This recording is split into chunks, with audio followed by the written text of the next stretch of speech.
a strange substance found by a southwest Arkansas man be part of a government test?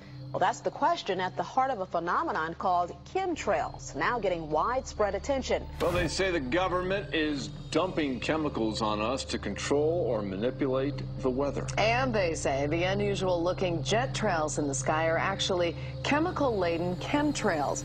People say the government is up there in airplanes spraying all kinds of chemicals to change or manipulate the weather, leaving what you see there, and they call that a chemtrail. So what I look at there and I think are contrails, you're telling me are chemtrails? Yes, that a contrail would be dissipated by now. And it's interesting, Dale and Christina, this is of interest not just in this country, but European countries and frankly all over the world. A lot of folks interested in it. Well, Dave, you mentioned that climatologists and others who study the atmosphere believe that they'd be able to surely spot any kind of signs of an ominous plot. Our journey started in San Diego, California, where thousands of scientists, engineers, policymakers, and journalists gathered for the American Association for the Advancement of Science Conference. One of the topics was the artificial manipulation of the Earth's climate, also called geoengineering. During the meeting, scientists spoke about the plausibility of implementing geoengineering campaigns throughout the world under the guise of preventing global warming. One widely accepted theory was to block the sun by spraying something into the atmosphere. When they were asked about existing aerosol programs, they stated clearly that no such programs have ever been implemented. But strangely, these proposals sounded exactly like what people around the world are claiming is already happening. When I found out that the American Association for the Advancement of Science was going to be held down here and the main body of topics would be on geoengineering, I had to come. I had to be in on this. I had to hear what these top climate change scientists had to say. And that's the other question about chemtrails and whether geoengineering is being deployed right now without our knowledge. I don't have any personal insight into that, other than to say that I've worked in government at pretty high levels in the White House and at state government. I'm personally skeptical of that. But obviously, you never know what you don't know. Chemtrails. On the internet, they are cited as proof of the government creating clouds to combat global warming. They claim the American government, with the secret approval of the national government, is covertly using jet aircraft to spray population centres with aluminium, with barium, and with strontium so as to reduce people's immunity and reduce the global population. I'm always a little bit suspicious because the government doesn't seem that capable to do something on such a large scale. That is not rain, that is not snow. Believe it or not, military aircraft flying through the region is dropping chaff. Small bits of aluminum, sometimes it's made of plastic or even italicized paper products, but it's used as an anti-radar issue, and obviously they're up there practicing. Now, they won't confirm that, but I was in the Marine Corps for many years, and I'll tell you right now, that's what it is. And what happens here, military jets, some come out of Key West Air Force Base, and they move off into the atmosphere, and they drop mylar strips. Some could be a little wider, some are small glass fibers that are coated in aluminum. And what the Air Force does is they take their military jets and they dump these out of the aircraft, they fall into the atmosphere, and some take as much to a day to fall down. This is inevitably military or something going on. The government, the Air Force, you see this kind of a pattern like this, you can rest assured there's something going on. They're actually little bitty magnetic and little bitty strips of, whether it's aluminum. No, it's a nuisance to you and I to determine what's real and what's not, but it looks like it is a life-saving operation there for the military. The apparent motive behind this conspiracy theory is one world government. Order, I cannot hear. Mr. Speaker, I want to assure the House that both my ministry and my colleague, the Minister of Health, who have received correspondence on this issue, that this conspiracy theory does not have an iota of truth, and that the trails observed from aircraft simply come from jet engines. Question number 9 of order. And I think what an appalling example it is of the new Foreign Affairs spokesperson for the Labour Party that she's spreading conspiracy theories about the United States government. I think the House has heard sufficient. It is called geoengineering, fighting global warming by putting a chemical dust in the atmosphere and reflecting harmful radiation back into space. We take geoengineering to mean deliberate, large-scale intervention in the Earth system. There are a variety of schemes that have been discussed for geoengineering. A classic example is injecting reflecting particles into Earth orbit. Nevertheless, there might be some good reasons to think about alumina. It turns out, first of all, there's been a lot of work on the environmental consequences of alumina in the stratosphere. The big deal really is that alumina has 4 times the volumetric rate of forcing for small particles as does sulfur. And that means you have 4 times less surface area for the same rate of forcing. And this is a much bigger deal. You have roughly 16 times less the coagulation rate. And that's the thing that really drives removal. So you could get away, we think, with much smaller mass fluxes. So that's why we see things like in the use aircraft patent from '89, they talk about aluminum. And that's why we're seeing in the surface water samples aluminum. And here's David Keith saying that aluminum has 4 times the reflective volume surface area. So they'd like us to think that we're talking about sulfur, but here they slipped up and let it out that aluminum is 4 times better to achieving their ends, and it sounds like it's going to be one they don't want us to know the effects of. The little picture is from a nanofabrication study, which shows you can make very high quality, and do this in just a jet in a very simple way, make high quality alumina particles just by spraying aluminum vapor out, which oxidizes. So it's certainly in principle possible to do that. There's a big literature that's already looked at that. And you could do that by either building new versions of these aircraft or even re-engineering existing aircraft. So there's some ideas of that. So you go to an engineering firm and you want this done.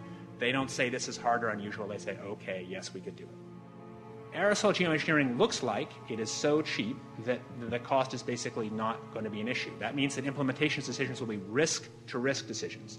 The risk of doing it against the risk of not doing it. And it makes the problem of how we govern it fundamentally harder and different and novel. So I've told you that it's cheap to deliver materials to the stratosphere, and I'm convinced that's true. I don't think that will change. But I think the more we do research, the less easy this will look, the more complicated the environmental effects will look. And that's a good thing, because right now it looks too easy. So I think that if we do more research, we're likely to find out that it's harder and more complicated than we thought, and that the side effects are harder to manage, and that's a healthy outcome that will make it easier to do the management. Of course, the opposite reaction is possible. It's an empirical question, how people will actually react to knowledge about this. Another reaction is to say, if these crazy scientists are so concerned about putting CO2 in the atmosphere, they want to think about these things, then that might actually mean we should be more serious about the risks of CO2 in the atmosphere. And by the way, it's not really a moral hazard, it's more like free riding on our grandkids. And by the way, it's not really a moral hazard, it's more like free riding on our grandkids. Numerous air quality studies, including from CARB, California Air Quality Resource Board, have named submicron-sized particulates as being particularly harmful for human respiration. Through all the discussions today, I have not heard any mention of this fallout, and has this been studied, and also the effects of a highly reactive metal like aluminum on toxifying soils and waters? The question is, what would be the effects of these materials on human health if they came down into the stratosphere, in particular small particles and aluminum? So the collaborators of mine working on the aerosol scheme are actually folks from Carnegie Mellon who focused on human health impacts. And while we haven't published it, that was the very first thing we did, was do the order of magnitude calculation in level pencil and paper, but with an expert on human health impacts about whether there could be an issue. And for aluminum or other particles, there are a lot of toxicological things that need to get looked at seriously. But if you're just thinking about the sheer number of particles and the human health impact of small particles, the answer is, well, we haven't published it. That was the first thing we looked at with some of the leading experts who do epidemiological research on human health impacts, and it's not even close to being an issue. Clarify, so 10 megatons of aluminum dumped into the atmosphere would have no human health impact. So let me be more careful here. We're to separate out the toxicological. So the alumina, we've only begun to research and published nothing. Alumina, we've only begun to research and published nothing.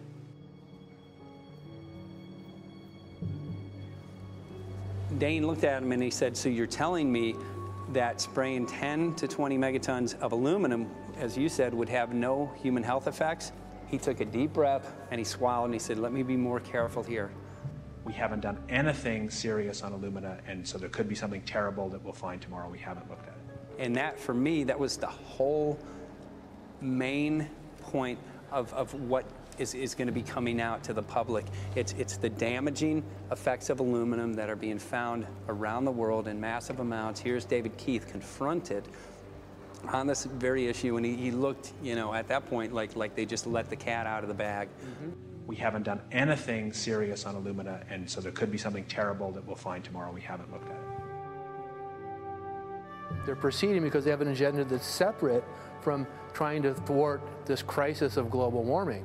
You know, there's obviously several other objectives, whether it's depopulation, control, weapons aspects, communications aspects, all kinds of things, you know, wild cards that we know nothing about. We don't really know, and I'm not going to attempt to speculate on exactly what the agendas are, but we can see clearly the agendas are not benefiting mankind. You know, it's benefiting the agenda of the elite. And so I think the question is, how do you draw the line between some activity that is allowed and doesn't need global governance and activities that do require global governance? Dr. John Holdren has agreed to serve as Assistant to the President for Science and Technology and Director of the White House Office of Science and Technology Policy. I look forward to his wise counsel in the years ahead. My personal opinion is that we have to keep geoengineering on the table. We have to look at it very carefully because we might get desperate enough to want to use it. So what would we do if in year 2040 or 2060 there's a severe climate crisis, say widespread famines or Greenland sliding suddenly into the ocean? That the only plausible way in which we could start the Earth cooling this century is to directly intervene in the climate system, say by putting particles in the stratosphere. We do stuff in the stratosphere all the time, of course, and so it's not as though the stratosphere is absolutely pristine.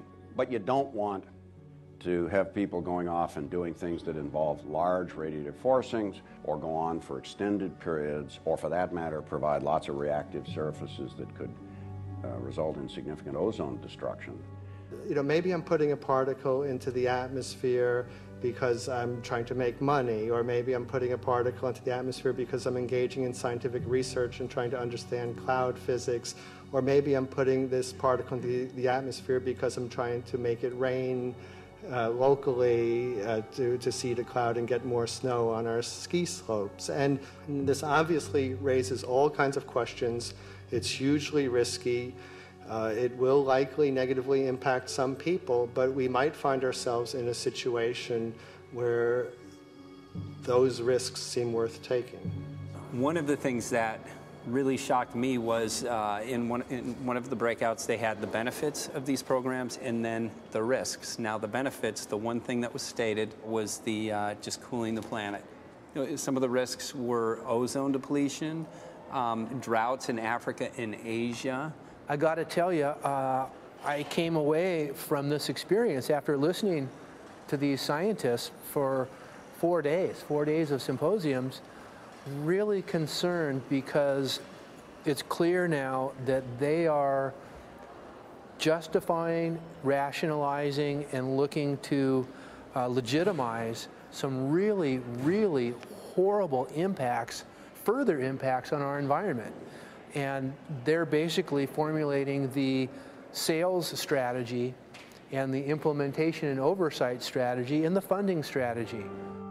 After San Diego, I was shocked by the programs that had been proposed. I decided to write about it.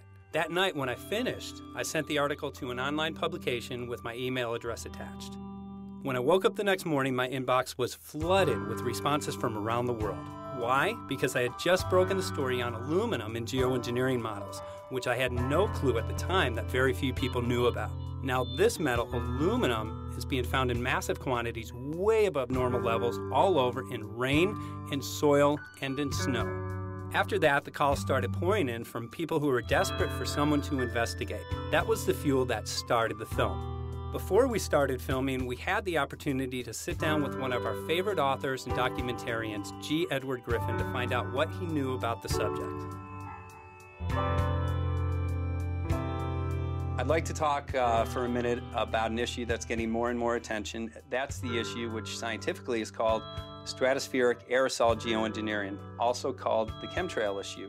I'm very aware of the chemtrail versus contrail controversy. As far as I'm concerned, it's an open and shut case. I have been watching the development of jet travel from its very beginning. I used to live near the Los Angeles airport. Remember when the first jets came in and landed? Man, they made a big noise. We never heard a noise like that before. And we used to go down and sit at the end of the runway and watch these jets come in and take off because it was a novel experience. I've been watching jets all my life, and I know about jet contrails. I've watched them. They're vaporized moisture, ice crystals, and they get out there in the atmosphere, and then they effervesce and evaporate and then disappear, and you can see them. Plane moves along, and the little white trail follows right behind it, and usually about 10 or 20 lengths of the plane or thereabouts, and then it's gone. And you can still see them that way, by the way, once in a while. So there goes a contrail. These other things we're talking about are not at all the same phenomena at all. These planes go by, and they billow out this white smoke, and it covers the sky from horizon to horizon. It doesn't dissipate at all. And they crisscross each other. And you see this thing cover the sky and turn it milky, and then people start having trouble breathing, and then you hear stories about the aluminum and barium deposits that they're picking up and the residue. And you put it all together, and I don't see how anybody who's got their eyes open and their mind open can come to any other conclusion but that somebody is spending a lot of money and effort to spray the planet. The question is, why? I have my own theories, but I hope that there will be some good investigative reporters go out there and get us the answer. I know that whenever it's finally discovered, and it will be, the people who are doing it will undoubtedly say, oh, well, we did it for you folks. It's for the greater good of the greater number. It's for the society. It's probably to prevent global warming, or maybe it's to inoculate people against some kind of a dreaded biological attack. We can't go around shooting everybody in the arm, but we can spray them and save their lives. You see how good we are? We're doing it for the benefit of society. I know they're going to, whatever it is, they're going to say it was for your good or mine. Think if we had the ability to steer hurricanes, and the hurricane was going to slam into New Orleans.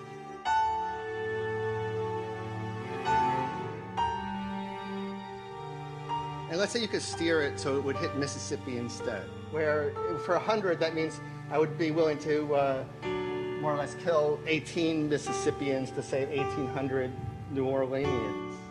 And if you do that knowingly, are you murdering those 100 people? And there's all kinds of equity issues there. Now, also, we might be wrong about our steering, and if we didn't do the research right, maybe our steering would intensify Katrina and even kill more people in New Orleans. And so this question of how do you develop the confidence to know that your intervention will reduce overall damage, and then how do you deal with the understanding that you might be damaging some people who wouldn't have been damaged before while saving people overall? The spraying appears to be mostly in NATO countries. I've seen it here in the United States, I've seen it in England, I've seen it in Scotland, I've seen it in Canada, and I've had reports from people who live in France. There's a grouping, there's a political grouping here of some sort. It's international in scope. It's not just an American phenomenon, it's international. And anybody that wants to investigate that, I think, has to take that fact into consideration. They're going to find a political grouping and a political motive here. But in my humble opinion, it's not in your good or mine at all. I don't know what it is, but we'll soon find out.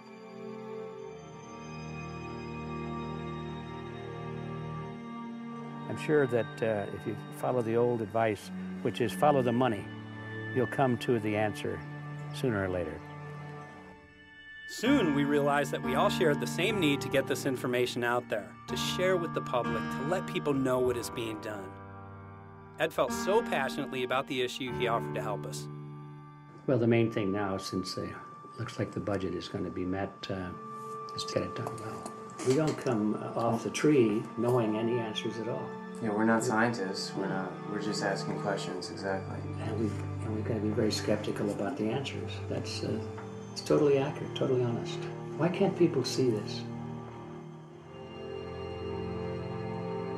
They're not hearing it. They don't know that the facts are not being presented to them. We're very lucky, you know that? Look at this opportunity that's been dumped on us. I know. Opportunity. This is going to this is going to be a battle. I know that. A challenge and a battle, but I mean, why are we here if it's not for that? We're going to go to a short break with DJ Foxy. I go to get a hold of Morrow, so it's going to be you for the moment. I'll call him again. So. Sounds good. I saw the sky crisscross with chemtrails, and I can't remember if it was in LA or if I was on the road, but I had looked up one day, and I thought, look at that. That's not the flight path, man. That was a regular grid over the city, and I couldn't believe my eyes. Milky white clouds. And, you know, it all seems very obvious, and now the evidence of what we have on the ground with the aluminum, the barium, strontium, and with what we see in the patents and what the geoengineers say are going to happen, I mean, for the everyday Joe, this is a slam dunk. This is a very delicate moment for the powers that be, because they're taking a covered-up operation like the tropospheric aerosol program, or chemtrails, Project Coraz, whatever. It's had many names over the years. And they're making it over into a geoengineering scientific shield to deflect sunlight, because global warming's out of hand. So at this very moment, the belly of the beast is right above us with no armor. Whether people believe in chemtrails or not, the geoengineering should be scary enough. And when people learn about geoengineering, chemtrails will then become apparent, because they're the same. So you're talking about global conspiracy here. Geoengineers propose doing this on a global level. Off to Redding, California. Guess this is the second step after the AAAS meeting. We'll see what we find.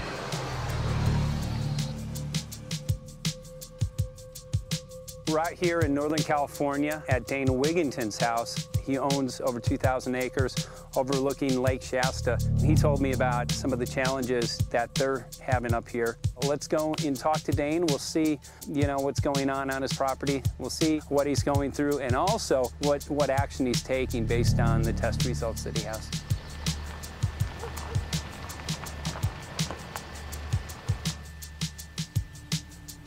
As you know, I have a background in the energy fields.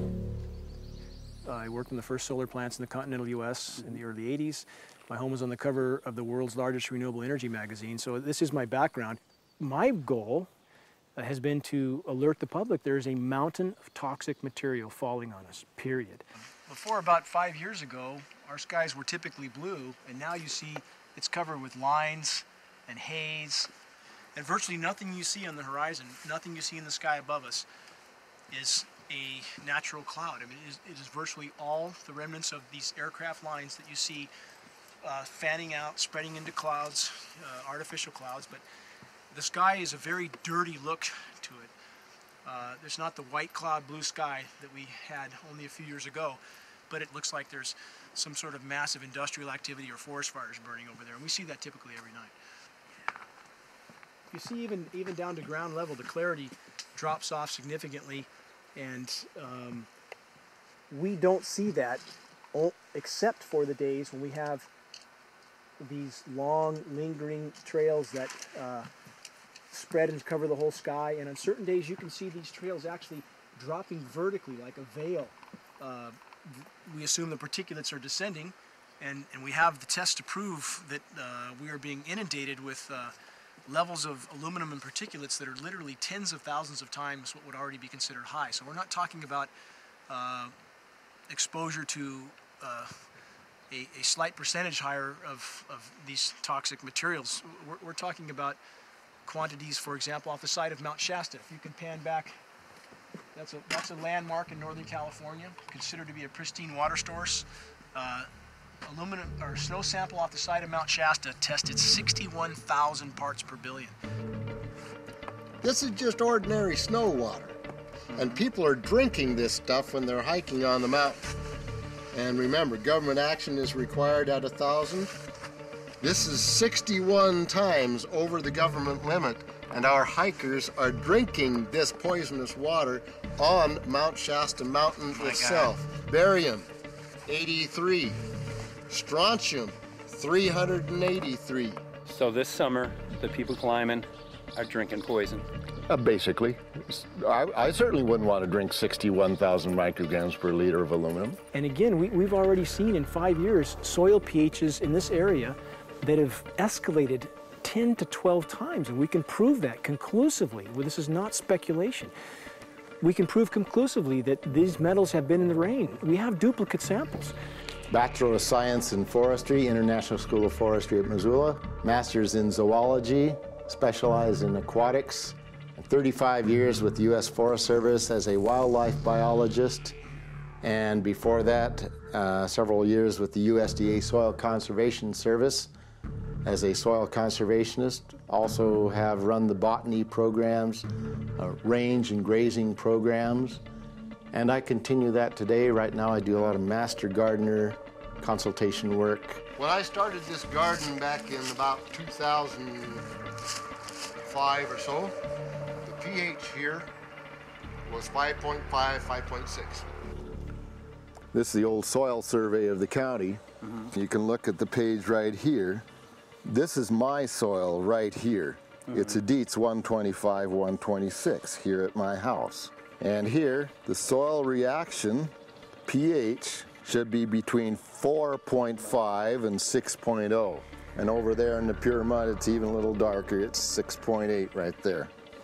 And what can this do to plant life and ecosystems? Well, you haul one of these things out and you start looking at the little things that are crawling around the soil. A lot of times they aren't there anymore. The little soil arthropods that you can barely see on a microscope, you can actually see movement with this. Little tiny, tiny, tiny macroscopic, look like little moving pieces of dust. Those start to go away. They're not gone entirely, but they start to go away. This is black oak acorns. You know, this is pieces of cedar wood. You know, come on, folks. This should be very acid, and I'm getting 10 times higher than expected. There's something really wrong here. Well, you can see all those reports, lots of them. Have over 20 reports here. Well, at least 20. I'd say it'd be closer to 30. All revealing dangerous amounts of aluminum and barium. You know, the science is there that something funny is happening. And the naysayers say, well, so what? Isn't neutral good? Well, no, neutral's not good. Neutral is not good. If your soil is supposed to be 5.6, it should stay 5.6 if you want the forest to be healthy. And if you want to grow a good garden, you have to keep your pH around 6.0, 6.5. I think that we just need to wake up and just look at what's happening, because we can't just ignore it, because it's going to get worse and worse if we just keep ignoring it and pushing it away like, oh, that's nothing. There was mason jars, and they were brand new, sterilized, and that's what we catch the rain in. And then there was a HEPA filter that we tested the air with. Okay, so you caught rain and then you basically filtered air. What did you find? Aluminum and barium. Here's another test that's revealing 375,000 parts per million aluminum, barium at 3,090, and strontium at 345. Yeah, that's from a lined pond. With EPDM fish-safe pond liner. There is no chemicals, manufactured materials at all in that pond liner that's available to the aquatic life. It's designed for that purpose. The well that feeds this pond has been tested and retested. ND, no detectable aluminum, 0. The only other place this pond can receive water is rainfall. We are located on a filtered, forested hilltop, miles and miles and miles away from any industry, highway, and so forth. After several heavy spray days, there was a film that we received formed on the surface of the water, and we tested that crust, and it was aluminum and barium. That after a year and a half's accumulation had 375,000 parts per billion of aluminum in it. It's literally toxic. We can say conclusively that what we see in the sky matches expressly what's outlined in numerous patents, and the materials on the ground match those patents. This material was not there 5 years ago. It is a recent phenomena in the quantities it's in. It has escalated in some cases 50,000% in 5 years in the case of aluminum. From our original baseline reading of 7 parts per billion, which was already high, it has escalated up to 50,000% in 5 years. And we've seen profound changes in that time. Dr. Leonard Time, PhD in chemistry, I cross-checked with him, and he says the oxides of aluminum, barium, and strontium will drive your pH into the coastal, from an acid soil like this up into the neutral. There's no question about it. And that's exactly? That's exactly what you see happening. Wow. I have a doctorate in inorganic chemistry from Oregon State University, in which I was working with different metals and oxidation states, and then did a postdoctorate work at Brandeis, where I was working stabilizing off oxidation states of different metals. The goal is to sort of figure out how everything fits in the dynamic equilibrium of life. I was working with Francis up in Mount Shasta, and he showed me some rainwater analyses that had to do with levels of aluminum, strontium, and barium in the atmosphere. So I feel the major toxin in these chemtrails is the aluminum. And from the levels we were looking in at Mount Shasta, this is totally, totally unacceptable. When you get to metals and biological systems, you're no longer talking about the bulk aluminum that people think about when they're drinking from soda pop cans and that. So once it gets to the aluminum oxide stage, it just forms a plaque within your arteries and shuts down life. When you take elements that normally aren't out in the environment and you start putting them in the environment, it raises some serious red flags. Aluminum is a very specific nasty in biological systems. It takes that site and it never lets go, and it shuts down the site, and that's it. And so as you accumulate aluminum over time, it causes major neurological damage because it ends up as aluminum oxide that's essentially stuck in place and can't be flushed out by normal systems. At the core of everyone's condition, there's always some level of toxins. And aluminum is known to have cancer-causing effects. The half-life is decades. I think that we should be working on taking more of these toxins out of our environment instead of adding more toxins in. It's very concerning that if we add more toxins to our environment, that will be increasing the rates and risks of cancers. Even one patient is not worth it. So sad that they would consider putting aluminum in our environment to affect something when they could be causing so much more damage. Wherever the material is coming from, it is there. The amount of metal falling on us cannot be disputed. Absolutely, this is not speculation. The amount of metal in the last 4 years, as I said, have increased to a degree of thousands of times, and California Air Quality Resources Board has studied the aerosols from China. These metals are not amongst them. Mike, the reason I've chosen to focus so primarily on this issue is I feel all other issues are secondary.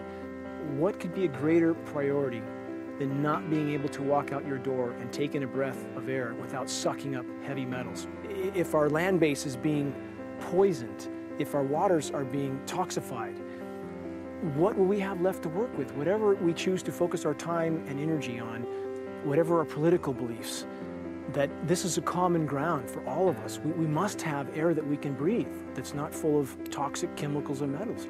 We must have water that's not completely laden with whatever is being emitted from these aircraft.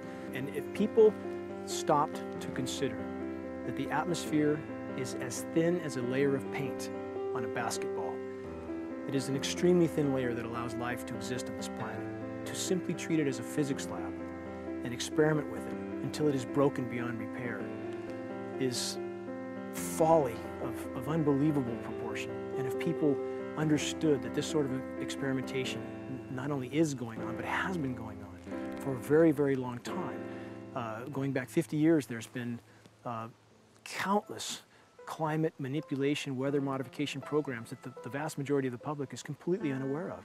And if they think that this is not true, that certainly that somehow they would have known if it was occurring, I would ask them to look at things like Agent Orange and the things that governments do because they can, because there's no one to stop them, because they have these huge military machines that want to control everything. And in fact, the government's own document, perhaps you may have seen, it's available to any online, is called Owning the Weather, an expressed goal of our government, and not just our government. He told the Associated Press that the American government has created weather tampering techniques so that the New World Order will be able to starve millions of Americans and to control the rest. There is weather control techniques. Number one, the entire patents on the equipment. Number two, Senator Claiborne Pell's complete statement and story of his own that not only does it exist, but that we even utilize it as far back as the Vietnam War. Well, Murph, we're going to do what we can. Let's see what we can do. You got the scientists behind you. The scientists are with you, so at least this scientist is with you. I may not have $1 million budget, but I've got enough to show that something's dreadfully wrong. You got it. All right. So Arizona will be this Monday, the 21st. Senator Johnson up in Show Low. So we're going to be in the car a long time.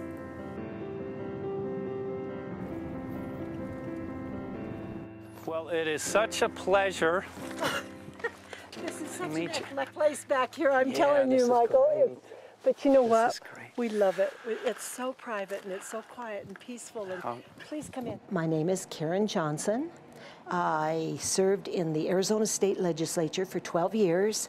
I was in the House for 8 of those years and in the Senate for 4 of those years. When you see a plane fly overhead, there's a trail that leaves the end of that plane, and it goes from one horizon all the way to the other as the plane flies across, and it begins to filter out and cover more and more of the sky in kind of ripples.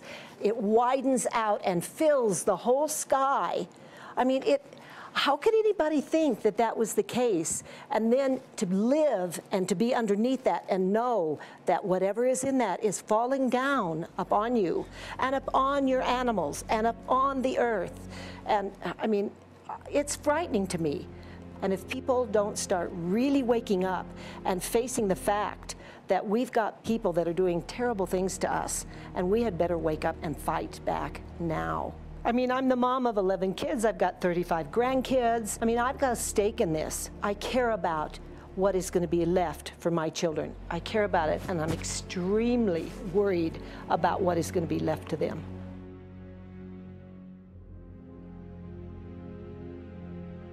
Aluminum is toxic, and we know that it's accumulative. And we know that we're getting more. So we're absorbing it in the air, we're drinking it in our water, so we are accumulating more. So the thought of more aluminum being dispersed in our environment in the way that you mentioned is very frightening to us and very disturbing to us. Those of us who have done any research on this are really quite concerned that we are ill-informed about this issue, and mostly that it's being done.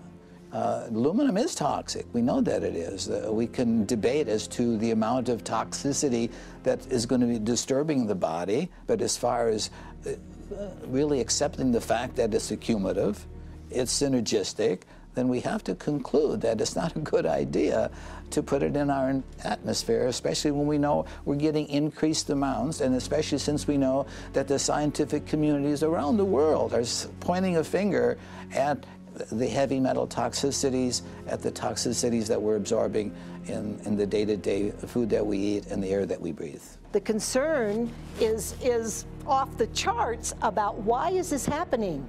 Why is this being allowed to be sprayed continually all over the United States, all over the world? Who is paying for this?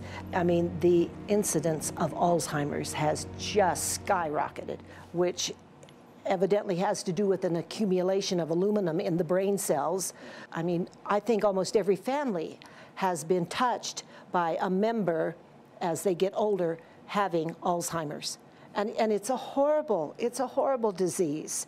And to say that, well, this just came because people drank soda pop out of aluminum cans, you know, when my father passed away with Alzheimer's and he didn't ever drink soda pop, you know, that explanation doesn't ring true with me. And so I'm wondering, how much did this chemtrail spraying back in the Illinois area affect him? Aluminum and fine metal is an accelerant. A friend who's a firefighter up in Pine, Arizona for 20 or 30 years says that the wildfires now that they're fighting are way beyond anything they've seen before in intensity. And when you look at the air samples and you see the fine particles of aluminum, which is very flammable, and magnesium settling on the trees, this is causing unprecedented savage wildfire. But if you look at this, you can see these are parts per million. They sent this to me, and I just found this to be extremely interesting because we should have like 2 parts per million of aluminum in our air. And this is saying that there's 39,000 parts of aluminum. That's astronomical. Barium is high. I mean, these are way off the charts of what people should be breathing or what's coming down on them. And, you know, if people wonder why their health is deteriorating, why they're having to go to emergency rooms, why they can't breathe, you know, why they're getting Alzheimer's, this has been planned. We have elites, I don't know what you want to call them, one-worlders, Illuminati, I don't know, whatever you want to call them. But with these people that don't care about the average person. They only care about themselves, their greed, their power, and if they eliminate, you know, 2/3, 3/4 of us from the planet, so much for the better for them, because then they don't have so many people to have to herd around and worry about. So this is a lot what this is about, and this is very, very alarming and scary. I mean, where is this stuff coming from, and why? Why is this kind of stuff being put out there?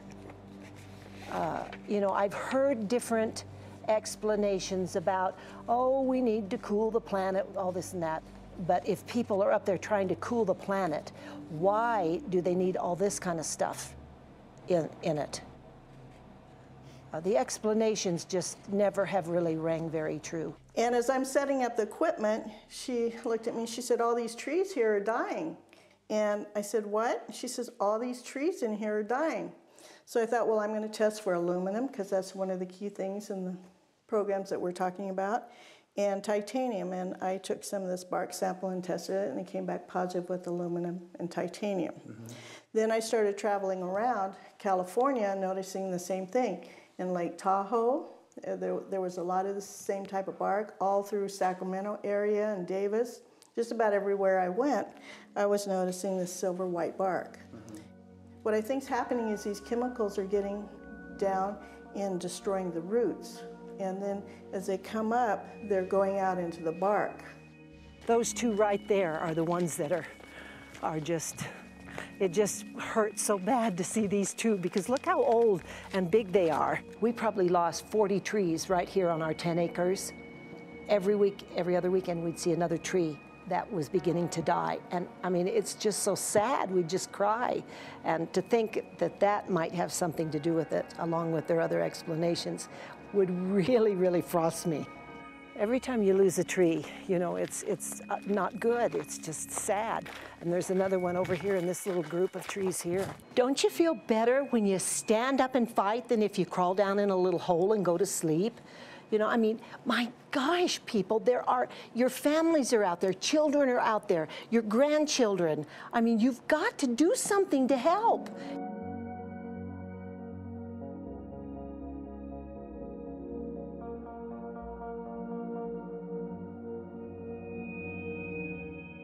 My greatest hope is to get people to question. And hey, if they don't wake up while we're there, I'm hoping to plant some seeds. We're going to the most beautiful place on the planet, Hawaii, to see what's going on, collect some data.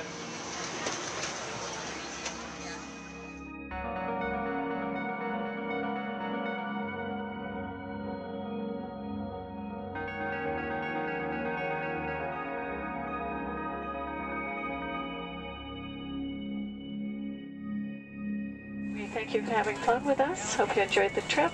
Have a great vacation and welcome home if you're lucky enough to live here. Thank you.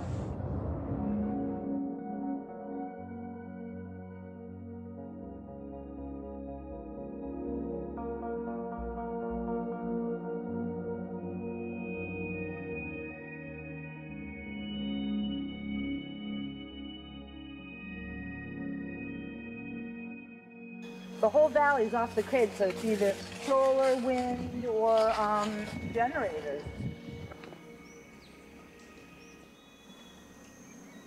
Look at this, man. Yeah, the mind can't even conceive of a dream of this. Right. Yeah, right. Even coming here, and one would never think, you know, in paradise that it's getting destroyed. And they're doing it island style. They do it off the island, right? They do it off the island, so they don't, you know, you don't see the chemtrail airplane. The theory is that they're spraying the ocean, offshore, and it's coming in on the... And it's coming in. Now these are coming from the west. They're also spraying on both sides today. A lot of this stuff is actually chemtrails coming this direction. There's material that's blocking. We should be able to see to the horizon, you know, where the Earth curves, because we're high enough and we have the ocean, right? So we should be able to see. We should be able to see the Big Island. It's only 30 miles away. And you can see it's not a blue sky behind it. That's the key. It's all, you know, has that kind of weird looking blue, like silver blue, I call it. And this is a nice day. You know, there's no more blue sky. The night, we're gonna look at the stars at night, and it's like, you'll see, you can count them. There's so few stars at night now. There should be hundreds of thousands of stars, and I can count the stars. There's like one here, and one planet here. It's like, you might see, some nights you'll see 100, some nights you'll see 10. This is what concerns me, this kind of stuff right here. It's just soft. Okay. This just comes right off, this bark. That's not natural. For I've seen hundreds of thousands of coconuts, and I've never seen it falling apart like that. Look at this, you guys. I've never seen anything like this. I used to trim trees all the time on the Big Island. I've never seen anything like that. That's why I'm concerned. Not an easy task that you have here on the island. I could see the skepticism because it is so far beyond anybody's reality. It's amazing. It's just amazing to try to look through somebody else's eyes. Like my eyes, I can see this, so it's like night and day. And other people, it's just the illusion is just so deep. What do you think would happen if everybody awakened to what was going on and what the plans were of geoengineers? I think they'd have a revolution in Hawaii if people really understood what was going on. What's your concern for? I know that you love the land here. What's your concern about the chemtrails? Well, that we won't be able to live here and grow our own food, and that our health is going to be compromised. You think it already has been? Yes.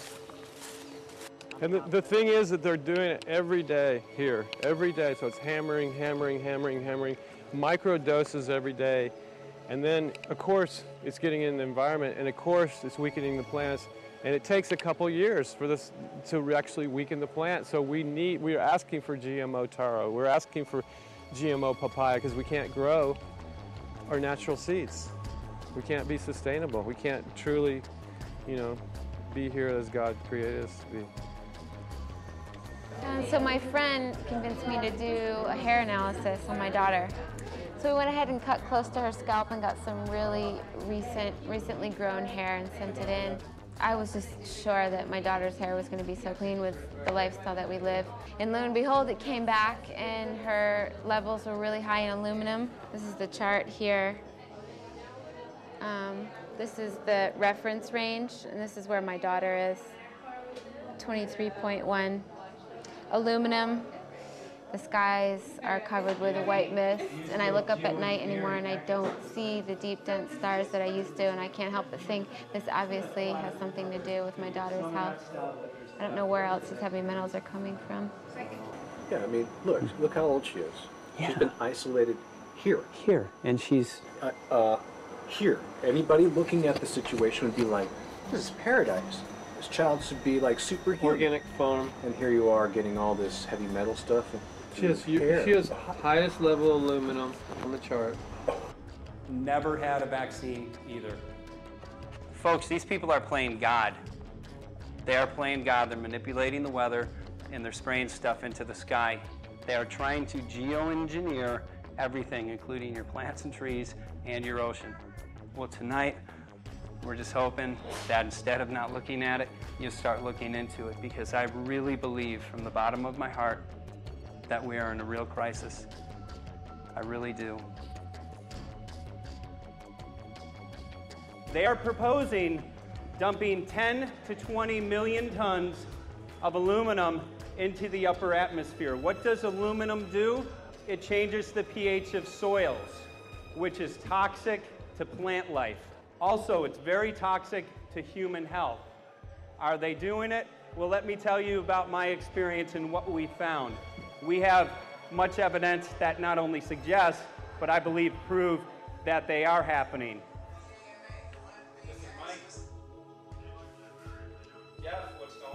And as I promised, we're joined right now by a very special guest, Michael J. Murphy, currently on location in Hawaii. He's working on a documentary film called What in the World Are They Spraying? Michael, welcome to the program. Great to speak with you today.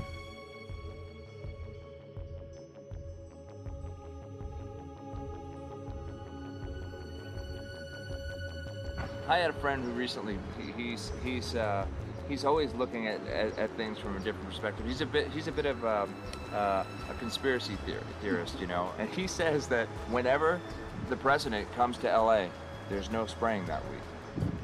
Could you have a better place for an interview? I mean, look. Well, this is being done over our farms and over our things. So basically, they want to eliminate our ability to eat organic food, have clean water. So in some ways, it sounds to me like, and you know, again, it's just a projection, but it sounds to me like this is control. How do we control the masses? Yeah. How can aluminum be good for you in any? And what was the second chemical you mentioned? It's barium. Barium, aluminum. Obviously, those are toxic to everything. To human health. To human health, to farms, to animals, to everything. 61,000 parts per billion. And there should be a government alert at 1,000? At 1,000, people are drinking this. People that climb the mountain, they're drinking that snow. It's poison. Oh my God, that's so disgusting. So that's 60,000 times above regulation. Exactly. 60,000 times above regulation. And I've talked to friends, and they're like, well, that's just ice. That's just condensation.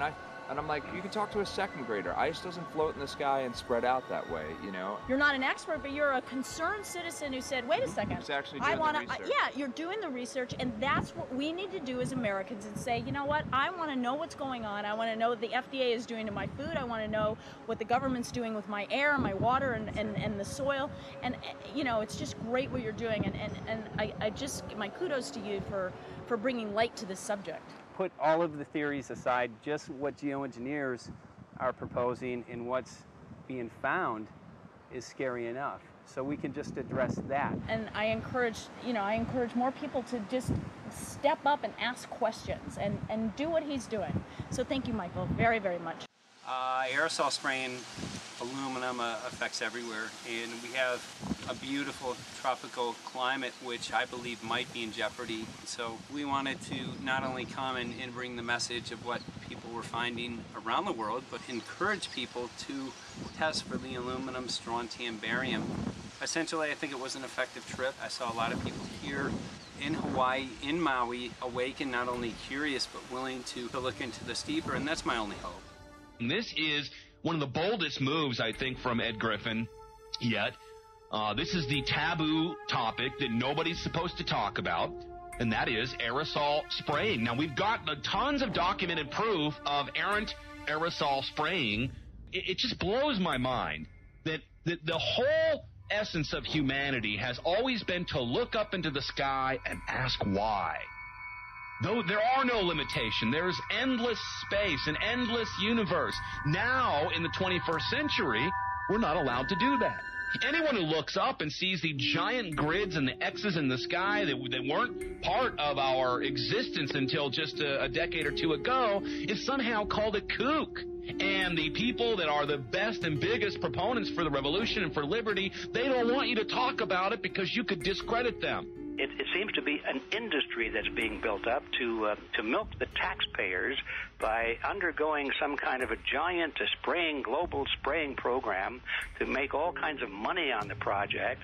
And they don't seem to care really what effect it has. They're not trying to experiment to see if humans can survive it or anything like that. They just want to get this stuff up. And then we discover, as we're going further down the line, that there are companies generating genetically modified organisms, or seeds, modified seed crops they're being engineered to resist the aluminum in the soil. And a lot of crops won't grow in that. And so now, after they've messed up the soil, all the farmers were going to have to go back and buy seeds that have been genetically engineered to resist the aluminum that have been put into the soil. And all of a sudden, mankind is completely dependent upon these companies like Monsanto and other giant agricultural firms. You can't even grow natural seeds anymore. And we're looking at that. It's a shocking thing. I hope we don't find that that's true. But all the arrows right now are pointing in that direction. We get into cost-benefit analysis here because there's also HARP could be involved in this. Geoengineering, as you guys mentioned, which is documented heavily in Dennis Kucinich's bill, that is the Space Preservation Act, which, by the way, I don't think got through Congress. And then Kay Bailout, as we call her here, Kay Bailey Hutchinson, also put together some legislation in order to qualify geoengineering, which, again, is supposed to save us all from global warming. But it is cost-benefit analysis because they can benefit on so many different levels. Ed, that's how they do everything, isn't it? That's right. And, you know, there's an old adage, if you just follow the dollar, follow the buck, you get to the source of the problem. And it looks to me like there's a tremendously profitable industry being built up right now around this concept of geoengineering or weather modification or reducing global warming and all of these other things that can be sold fairly easily to an unsuspecting public. They all say, oh, well, that's good. We don't want global warming, you know. And so they put up with this, and they don't question, they don't criticize. But behind the scenes, you see a whole industry being built up, which is, as I say, tremendously profitable. And the money for all of that is coming from the taxpayers. And it's a scam is basically what it is. We're just focusing on the one area that is real easy to prove. There's no speculation in the area that we're going into. They definitely are doing this geoengineering. They definitely are talking about it. They're working on formulas for it. They're putting together strategies for it. They've got funding for it. Everything is in place. We don't even have to go into those other areas to make the case. Okay, let them believe that, but at least they must understand that there's no question that they're talking about it and planning to do it. And so shouldn't they be equally alarmed about what they're going to do if it can be shown that barium and aluminum and some of these other toxic metals are very destructive to the planet and destructive to human health? Isn't that enough? You know, how many issues do we need to crank into this? And so, you know, if you're going to kill the planet and kill the population, do we need any other reason to be alarmed? What in the world are they spraying? Thank God people are asking this question. That's all we want. We just want to be able to ask these questions. Our good friend G. Edward Griffin, all these years, Mike Murphy and Paul Wittenberg are doing this great effort with your help. This is a community effort to get people real information. What in the world are they spraying? Any final quick comments before we're out of time? And my only final thought is that we asked the question, what in the world are they spraying? And we now know what it is. And folks, you're not going to like it.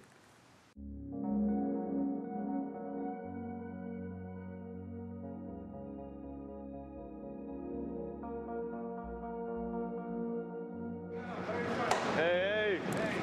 I'm Peter Vreke. I'm from Belgium. I'm 54 years old. I can't believe it myself. I'm a very happy and grateful person.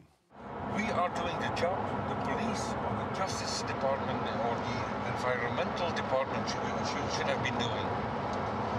And it's really essential that it's going to be a grassroots revolution. I think so.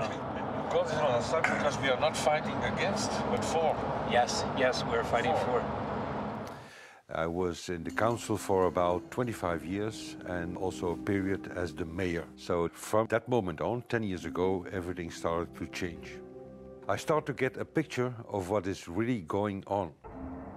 And it became crystal clear to me that we, humankind, have been manipulated and dominated and exploited for centuries. And this chemtrail phenomenon made me angry because I was so helpless.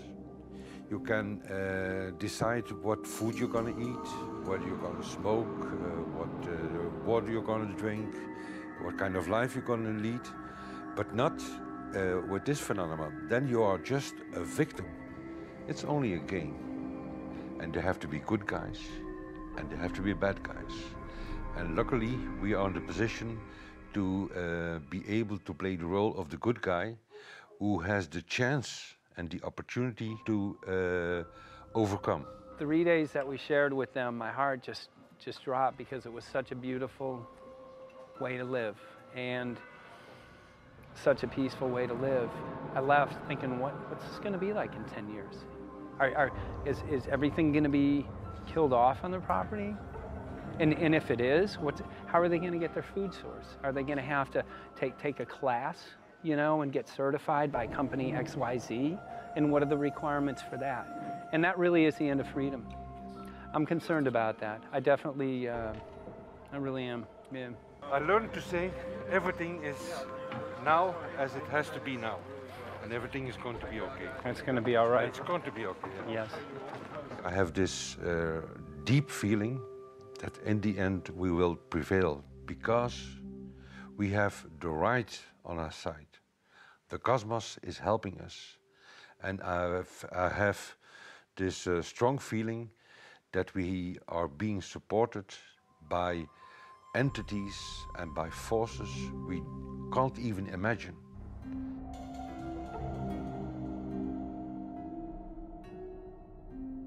Here for the first time we have this scientific proof that we are being spread.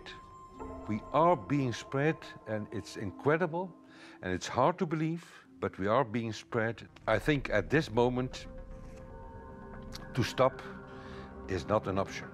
Once you know it and once you have a tool like this and an opportunity like this, that the issue of chemtrails or persistent jet contrails or whatever name you use for it, that this phenomenon is recognized as being real, publicly debated on. In the context of geoengineering, I think it's high noon to bring this to the public. This is what the sky is supposed to look like. These are old paintings. We forgot this, I'm afraid. In the years that I have been a medical research journalist, I have looked at many things, and I found the same three issues in whatever I'm looking at. And that is that we are being dumbed down, we are being made sicker, and we are being made infertile. Citizens gathered from around the world in Belgium for the first International Chemtrail Symposium. The event attracted leading professionals, politicians, and activists who discussed the health, environmental, and social implications of these programs. Today it's only going to be about facts, documents, figures, patents, licenses, everything that brings us to the truth. We have no other weapon against this vast complex than exposing and bringing their dark works in the light of the truth. We have the hope that by our efforts, more and more people will become aware of the fact that we are deceived by our leaders. So today, we, as a family, join forces with the people who publicly made known to the world that chemtrails are not a conspiracy theory, but a conspiracy fact. From the Technische Universiteit Delft in the Netherlands. Ladies and gentlemen, please welcome Koen Vermeeren.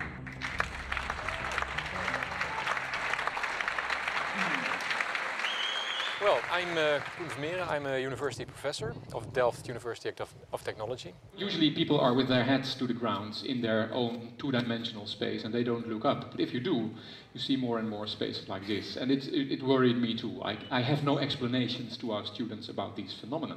And then I studied it myself and I found out that I couldn't give them the answers they wanted, because I think that the phenomenon is not natural. It's not natural what is happening, and the explanations that are given to us are not enough for me.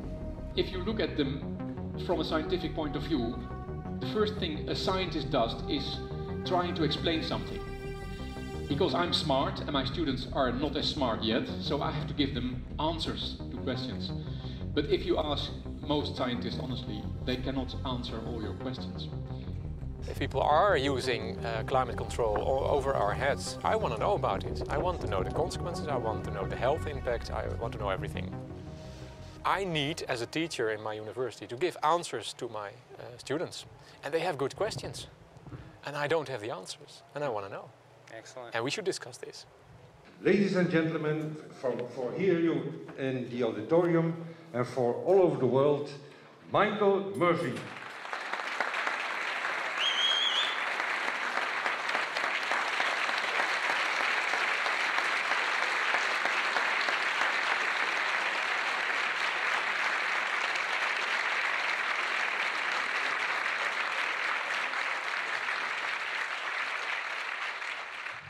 Well, thank you very much. It's definitely an honor to be here in Belgium.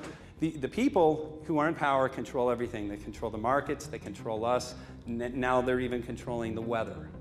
And they can use that for warfare applications. The one thing that they cannot control is what God had originally made, and that's natural organic seeds.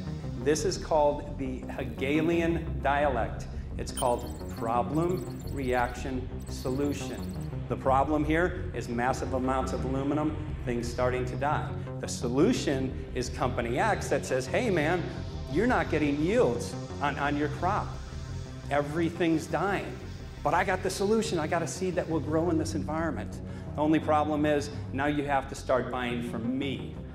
We're a little concerned that maybe part of this agenda could be to kill off anything that's natural and organic and re-engineer it with aluminum-resistant GMO seeds. Many may know we just got back from a week of filming in Hawaii, and it was an incredible trip. A big concern for the people there is they're beginning to see softening of the coconut trees. But their concern is that these programs may again be part of a broader agenda to destroy anything that's natural and organic, so that the corporate redesigned GMO foods might be the only source of food for people. I didn't anticipate so many people, young and old, who are interested in this phenomenon and are concerned about it. And I especially liked the address that the young girl gave today. Only 17 and already making an address to the audience. That is, well, incredible. My name is Sofia Xenidis. I am 17 years old. It is quite scary to know that the air we breathe is not what it's supposed to be. That the food we eat and the water we drink contain traces of those substances which are sprayed out over all of us, as though we were being poisoned like insects. The feeling that this is causing me are feelings of deep anger and rage.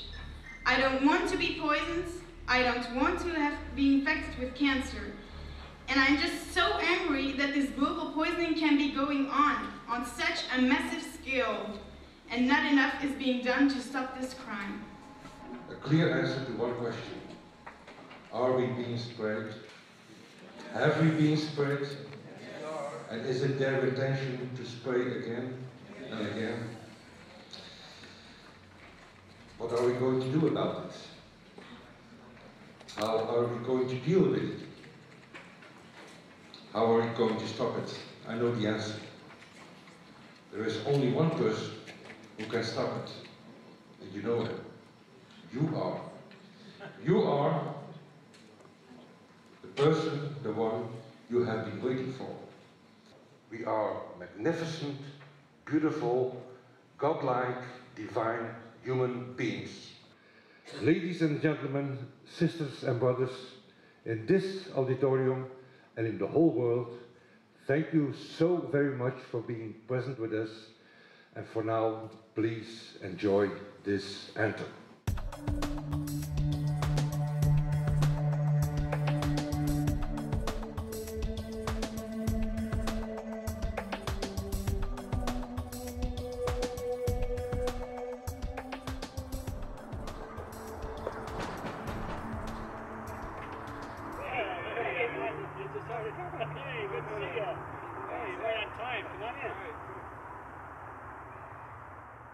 So anyway, I'm glad that the weather's been good for you fellas so far.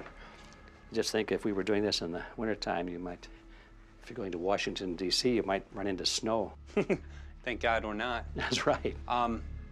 You know, it's interesting because of the different weather modification programs. There's something like, I think, right around 32 in the continental U.S. alone going on. So the theory is that geoengineering is in part weather modification. You know, Mike, that's a very good point. There are so many subsets connected with this issue of geoengineering.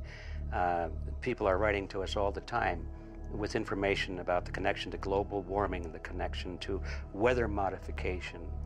Some people think there's a connection with Morgellons disease. Others think it's kind of a means of transmitting electromagnetic impulses from the HARP antenna system up in Alaska and Siberia. Boy, it gets your head spinning. And each area, I think, is worthy of investigation, but we have so little time. I think it's wise for us to stay focused on just the aerospraying and the toxic effect of these chemicals and the destruction of the planet and the damage to human health. What more do you need than that to convince people that we have to put a stop to it? So to stay focused, I think, is our mission on this one.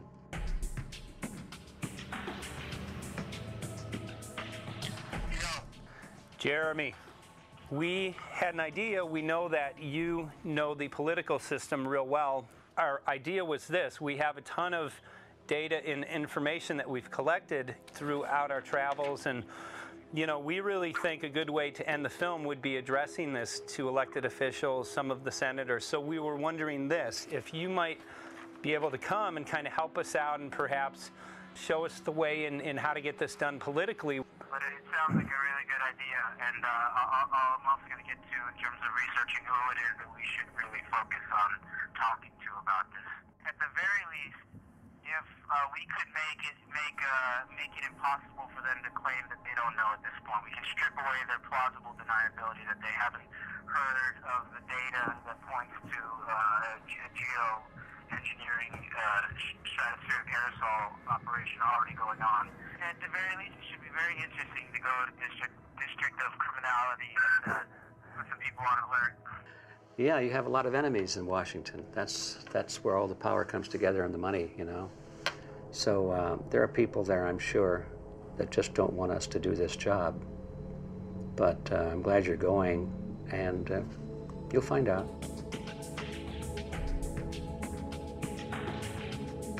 We took the data to Washington, D.C. There we presented our elected officials with the following letter. According to the 5th article of the Bill of Rights amending the Constitution for the United States of America, no person shall be deprived of life, liberty, or property without due process of law. But the daily spraying is depriving all persons living within the United States of life, health, liberty, and integrity of our common and private property without due process of law. As a representative of the people of the United States of America, we insist that you do everything in your power to protect us and immediately put a stop to geoengineering spraying at once. There exists no justification, legal or otherwise, to poison the planet and its inhabitants. Now suppose that space aliens arrived on, maybe they're going to land at the UN headquarters down the road here, or maybe they'll pick a smarter spot. But suppose they arrive and they give you a box, and the box has 2 knobs. One knob is the knob for controlling global temperature, maybe another knob is a knob for controlling CO2 concentrations. You might imagine that we would fight wars over that box, because we have no way to agree about where to set the knobs. We have no global governance, and different people will have different places they want it set. Solar engineering is like chemotherapy. No one wants it. But we all want the ability to do chemo and to understand its risks, should we find ourselves with dangerous cancer. How long does it last up there? The lifetimes are years. What, years? Couple years. And then it what, precipitates out, or Yeah, that's correct. no toxic side effects that we know of? The thing we always wonder about is the unknown. Yeah. So if you're thinking about, say, the acidification, it's clear that's not a problem. There's several studies that showed that. Right. But of course the concern here is with so little research, there may be some unknown that comes out of left field that bites us. My name's Mike Murphy. I'm a filmmaker in from Los Angeles. We're covering an issue called geoengineering. Okay, thanks guys. Senator, a quick question about the issue of geoengineering. I'm afraid I don't know what you're talking about. And wondering if you were supportive of geoengineers' proposals of spraying 10 to 20 million tons of aluminum into the atmosphere. I should really get a briefing paper on it before I give an opinion. Oh, not a problem. Are you aware of the issue? Not completely. At all? Because, okay. Do you have a letter from constituents, and people have concerns? Yeah, We're making a documentary about the sea. I don't know, you guys have credentials to be here? Yes, yes, we do. We pass through security as well. Endowed by our creator. I think so. Please don't touch that. Please don't touch my property. You're lying. No, why? What did we lie? What did we lie about, sir? No, we're not. What are we lying about? Lying about what? It's a little unusual, huh? I haven't heard that, no. Okay. You're not aware of it? And it appears that these programs have already been deployed. You know, I haven't looked at that proposal, and so, you know, why don't you let me review it? I can do that. Are you aware of? Actually, I'm going to go. Yeah. Let me go ahead and get that. I will take a look at this, and I will act accordingly. General, this program, this openly covert program of the aerosol spraying, stratospheric aerosol spraying, geoengineering, using tons of aluminum, spraying it up in the sky. I have no idea what you're talking about. Okay. Commonly called chemtrail, sir. When you were the head of NEMA, did you see the aerosol trails? Mike Murphy, filmmaker in Los Angeles. Hi, sir. And we're covering an issue called geoengineering, and wanted to know if you're supportive of geoengineers' proposals.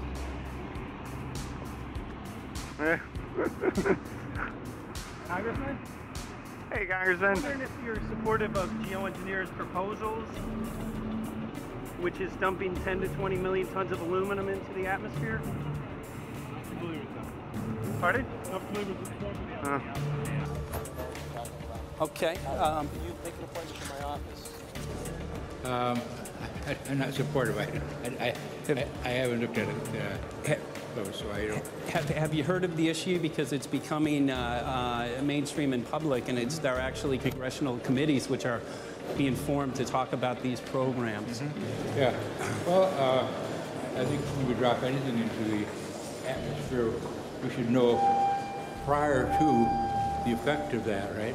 Yes. And if we don't have the knowledge as to what the effect will be, we shouldn't do it. I think there are 4 different options for thinking about deployment of geoengineering.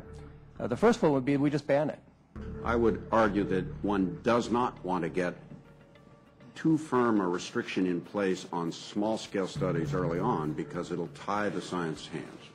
I think what the science community ought to be trying to do is say, if you do small-scale stuff inside this space, and it's a scientific question what that space ought to be, there shouldn't be a lot of oversight and restriction. Congressman? Excuse me.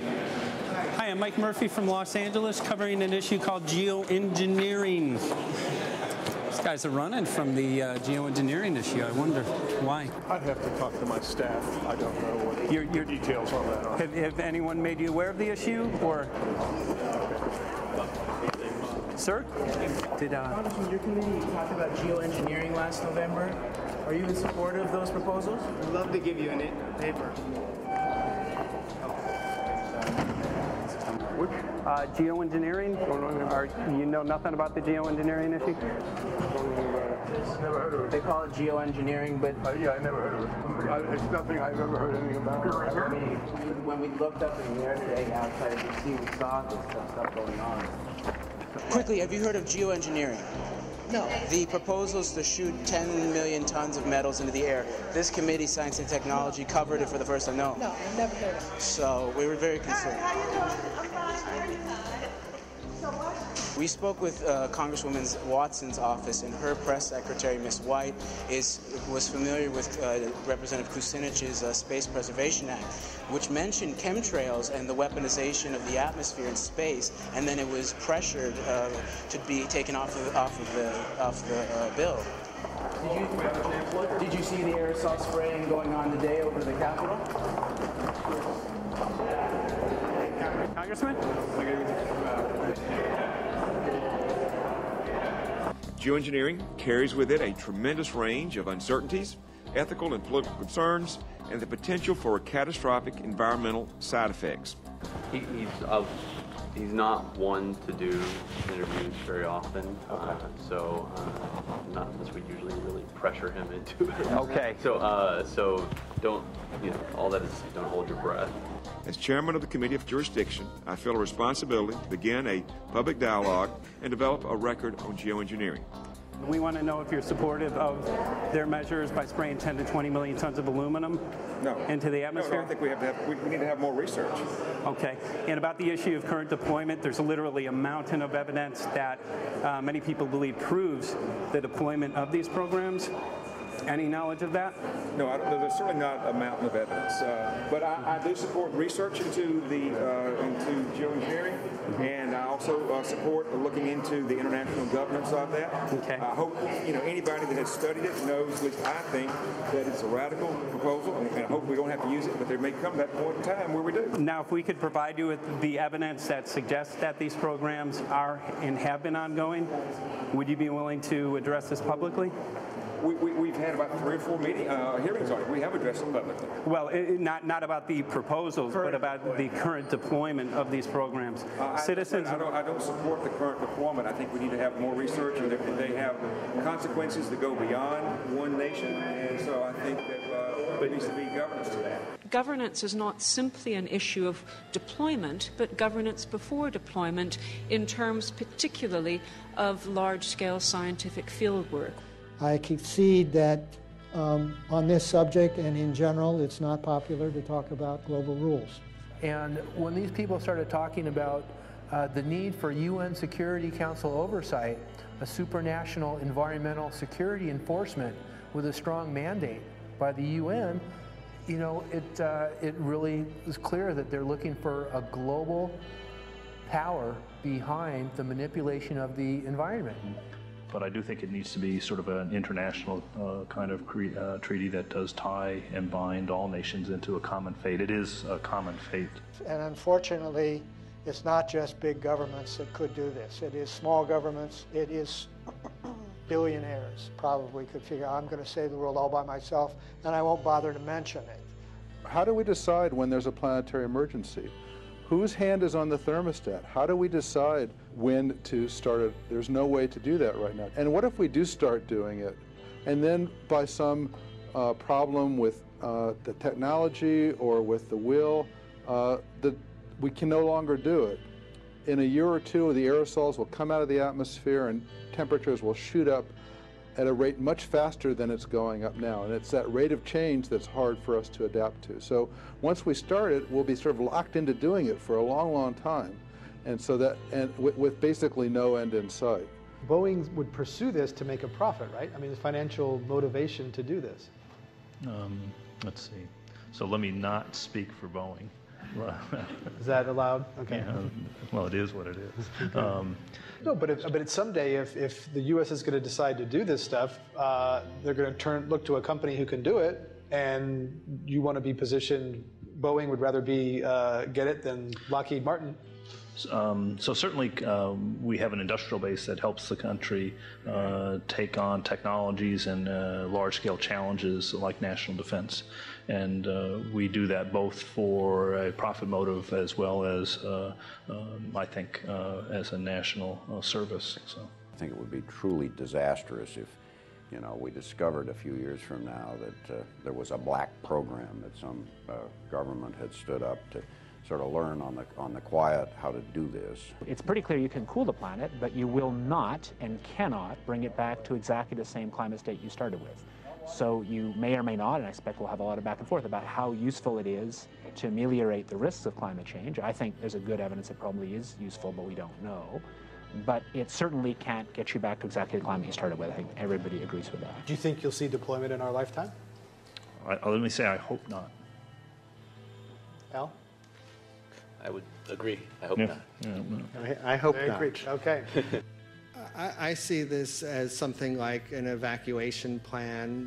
You know, that you build big dikes. Maybe that's the emissions reduction to try to keep the flood from wiping you out. But that if that flood should come, that you'd like a plan for what to do in the event of that catastrophe. So I see these options more as a catastrophic response option and not as a way to reduce risk of everyday climate change. You would advocate mitigating consumption of beef as a means of accomplishing your objective? Yes. How would you suggest going about that? You can't. I don't add. I mean, it's your job to decide what to tax and what not to tax. Obviously, if you wanted people to behave differently, you give them incentives and disincentives for behavior. But I'm sure that's the answer you wanted to hear, Mr. Smith. If only my time had not expired. Thank you, Mr. Chairman. Because there's literally aluminum and barium contamination found around the world, believed to be from these programs. Like, look, today over the Capitol looks like they're deploying some type of aerosol. Did you see it? No, I didn't, but good to see you. In a James Bond scenario, some rogue rich guy puts some airplanes in the air and seeds the clouds. What is to prevent that? Okay, are you aware of the issue? You do it through the... Are you in support of those proposals? What is your take? I don't know anything about it. You're not. I have to get more information. I've got a chair here. Okay, we'll give you a letter on this. Yeah, this is a letter from constituents. Okay, great. Thank you. Excellent. And many people believe that these programs have already been deployed because mass contamination has been found. Geoengineering programs, stratospheric. Got it. Yeah. You just brought it up. Spraying from airplanes. Okay. So what is happening? People from around the world are finding contamination. Let me take care of this and I'll talk to you when I come back. I'll be back. He's here. Thank you very much. We see that even though we might make the average temperature of the planet about right, the rainfall patterns change some from today. And some places become warmer and some places become cooler. So there are going to be winners and losers in this geoengineering activity if we were to do it. But nevertheless, as David has said, there are reasons why we might consider doing it. Many people are deeply concerned about it because of the toxicity of aluminum, and it has been addressed to Congress in various committees. Would you take a look at a letter from some of your constituents addressing the concerns? Excuse me if I go. Okay. Can I give you a letter from constituents? Are you aware of their proposals of dumping? Gotcha. Thanks.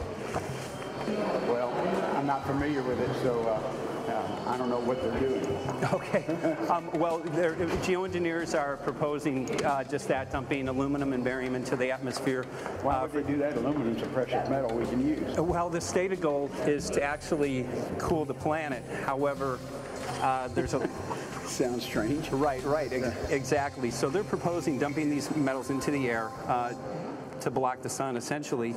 We're here to just find out what members of Congress are I hope we would have a strong hearing on that before we decide to do something. I would hope so. And there's plenty of evidence that not only suggests that these programs have been deployed, because we're finding contamination of aluminum and barium on the rain, snow, and soil. Okay, thank you. Thank you. LA County has seen 200% increase of Alzheimer's over the last decade. Tons of ground and water samples showing high levels of aluminum all around our state. Why don't you give me all the information you have? I have some very good people I will assign it to. And if you get it to Mr. Lavelle, we will He's get got it my to card the and right... send me an email and we'll take a look at it. We'll be in touch. We are Okay. investigating this, and there's literally a mountain of evidence that suggests that these Okay, programs move that mountain over to us. You Let got us it. take a look at it. And look up, Thank keep you. looking up into the sky, and you'll see some of it too. Oh, okay. You will. You can All see right. the aerosols being sprayed out of airplanes quite a bit.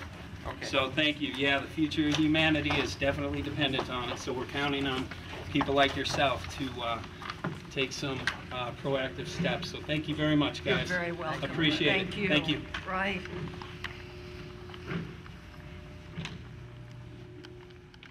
A lot of Congress was running down the hallways to avoid answering any questions, looking for doors in the hallways.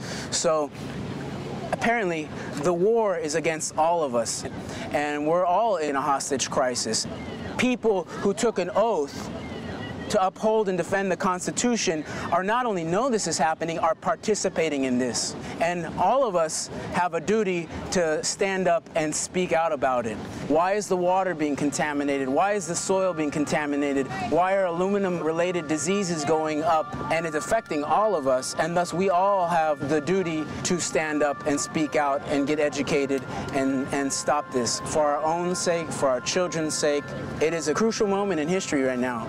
As human beings, we need to decide whether to live on our knees while being sprayed and poisoned every day, while being under a continual threat, or whether we are going to stand up and live as free human beings and seek truth, justice, peace, and freedom for all of God's children. So as you can see, we're ending our film here in Washington, D.C. We've made many public officials aware of this. Most of them either denied any knowledge of this, or they simply were unwilling to address the situation with us. So as you can see right behind the White House, we do have aerosols behind us. The spraying has continued. What is the solution? Is the solution here in Washington, D.C.? Clearly, this is one of the solutions, but the solution is not only here, the solution is within you. This issue affects all of us so deeply. So you need to look inside. Please get active, get involved, start spreading the word with growing awareness. About 90% of the population, we believe, is unaware of this issue, which means 90% of the people who normally might do something if they knew are not doing anything because they are unaware. So please look into your heart, use whatever skill you have to get the word out. The future of humanity is dependent upon it.